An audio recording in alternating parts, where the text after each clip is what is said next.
My name's Bob Murch, and I'm considered the world's foremost collector and expert on talking boards and Ouija boards. But what are you really? And Ouija. I first became interested in Ouija boards because of a movie in 1986 by Kevin Tenney called Witchboard. So while most people were fascinated by Tawny Kitaen or Stephen Nichols, I was fascinated by the main character, which was a witchboard. It was the first time I'd ever seen a movie or a TV show where instead of a person, an object was the main character, and that object, though made of wood or paper or plastic, was seen as potentially dangerous, something that playing with could cause possession and ruin these people's lives and their hair, because it was the 80s and it's big. Hold on. I've used the Spirit or Ouija board hundreds, if not thousands of times at these conventions because, of course, everyone wants to play with the guy who has so many. And my house is covered in these things and Ouija things. And as I always tell everybody, if the doorway to hell were to open, it would probably open in my house. It hasn't. And in fact, what I tell most people is the scariest things in my house are the people who live in it, not the things inside. So no, not really. I think there's still a taboo around Spirit and Ouija boards because death is uncomfortable. And people still don't like to address it. I mean, it's finality, it's loss. It's that you never got to say goodbye. And all of those things in this world, we push away. And so in a time when spirit boards first emerged, death was everywhere. So whether you died of a disease, whether you died of a work accident because we didn't have laws that could stop children from working in factories, and or a civil war, just so much of your life was surrounded by death that talking to the dead seemed like an obvious alternative. But today, even though we still die, we push it away. We don't have that just experience that we used to. We used to celebrate that experience. The funeral parlor was your parlor. So when you died, you were laid out in your house. You were responsible for it. If people in the 1800s died and they would take pictures of their children that were dead with their live children and claim that and put it on the wall. So today we don't let children go to funerals. We give them a childhood. They're not supposed to see this stuff. We protect them. But back then, this was just their life. And so today we don't like to get old, right? We do all kinds of plastic surgery. We take care of ourselves better. We go to the doctor. We take all kinds of nutrients, everything, so that we don't die. So our experience with death is much less. And so now as you go and explore it and you play with the game that quite possibly puts you in touch with the other side is more foreign than it's ever been. And yet, the experience of death is the most human experience there is. We all know how the story ends. It doesn't end any other way. It's just how much time do you get? And so when you sit down at the board, it's very interesting because what you're really doing is you're admitting to yourself that there's a possibility that someday you're going to be on the other side of that board. You're trying to reach out because what does that mean to you? And that's why there's this taboo, because if the Bible doesn't answer it, if God doesn't answer it, if your belief system doesn't answer it, what is it that you're going to the board for? You're trying to get answers about something that nothing else can answer. And though that changes over time, these questions, they're really basically the same. But I think that's what's interesting. So Ouija and talking boards are like mirrors. They're basically reflecting our deepest fears and our biggest dreams. So when you go to a Ouija board, if it's your subconscious that's answering these questions, it's what are you really afraid of? What does it mean to you? You know, or what do you really want out of life? Like what answer do you really want? So we first see talking boards emerge in 1886, coming off the Civil War, and we're merging with a time when early spiritualism is leaking into pop culture. So it's not just the freaks and the weirdos who are going to spiritualist camps, it's wealthy, educated people are starting to look to answers in a different way. And so many devices come about to talk to them. So it's not just for the mediums. It's not just for the person who claims they can speak directly. It's for people who are having trouble, and yet they can use these devices to make that connection. So the talking board is the combination of these dial plate things that are basically, they have letters and numbers on them. They have a fixed point, and the pointer would move like this in an arc, spelling out their answer. There's also the planchette, which came out in about 1850s in France, which would write out your answer. Someone had the great idea to place this planchette, put the pencil upside down so that it wasn't pointing or writing, became the third leg, and let it point out these letters and numbers. The talking board was born. And in Ohio in 1886, it leaks out. So it's not just spiritualists now, it's just regular families. And it sweeps over Ohio, Akron, all these major cities. And that catches the New York Tribune's attention. And that article that they write about the new talking board, the new planchette, gets reprinted all over the world, Sydney, London, France. So everyone's reading about these things.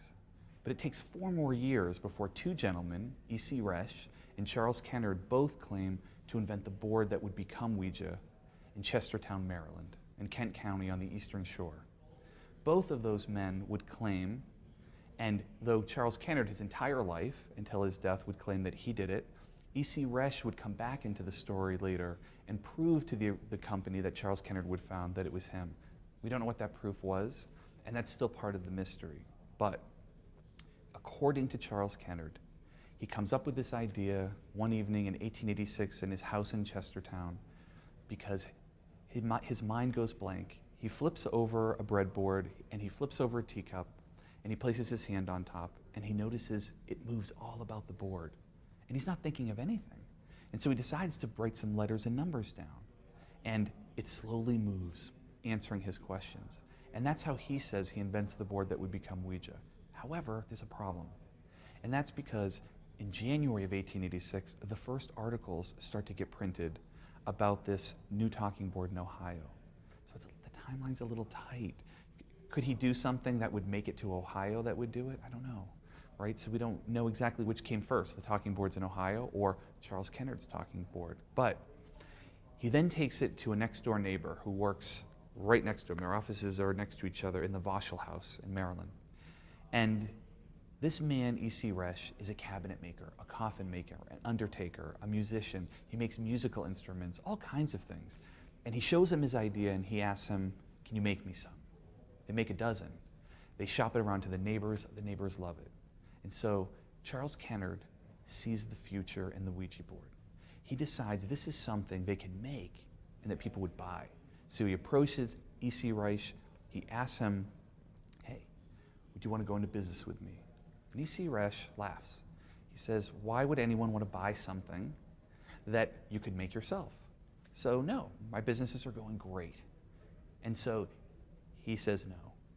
Eventually, Charles Kennard takes that idea, goes to Baltimore, and meets Elijah Bond, who is a local lawyer who loves this idea.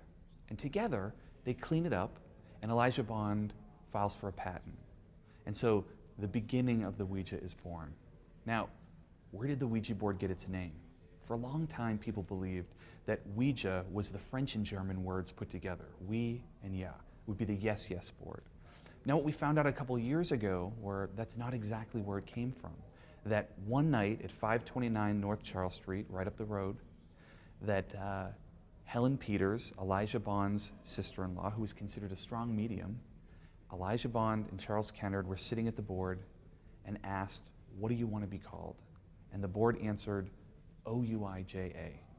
And when they asked what that meant, it answered good luck. And so Ouija, the Egyptian luck board, was born. And that's the real story of where the name came from, according to those present. And again, history is really interesting because the people are telling us what happened. We weren't there. And these letters are 30 years after the fact, in which case everyone who's talking is more important to the story. Who knows? It's part of the mystery of the Ouija board. That's pretty awesome. So today, the Ouija board looks an awful lot like it did in the beginning. It's very simple. Yes, no, goodbye, letters and numbers. Now, many other talking boards would take different forms and often reflected what was seen as mystical to Americans in the decade they were made in. So while Ouija was considered the Egyptian luck board in the beginning, because back in the 1890s, Egypt was so far away, and these great discoveries in the Valley of the Kings were seen as so mystical to people, as India would become big and would make more of the news, it would become the Hindu luck board. And so we see this happening. And in different talking boards, they would reflect all these other things as horoscopes became good, reception bad, all of them. So whether you believe in the talking board or not, the artwork is fascinating because as though I look at talking boards as mirrors that reflect things, and they also reflect the time they were made in. I love spirit boards, Ouija boards, witch boards, because again, they are that reflection of us, something we are so uncomfortable with, and yet it's very equalizing. Everyone dies. It just doesn't matter whether you're rich, you're poor, whether you've had a good life, a bad life. You can walk out, slip, fall, hit your head, and it's over. And because after all of this time and all of these amazing science discoveries and breakthroughs, we still have no idea what happens when you die. We still don't understand what makes us alive. You know, we know that when you die, you suddenly get a little lighter than when you were alive. What happens? What is that? What is that thing that makes you alive, and where does it go? And who are you? Are you your brain? Are you your soul? And all of those things, potentially for $19.95, you get an unlimited calling plan to the other side, no roaming, no overages. And that's so tempting. Something so simple might answer that question. And that's just fascinating to me. I think whether you believe that you're talking to a spirit, whether you've crossed the veil, a door is opened up. There is a portal, but that's inside of you, not the board.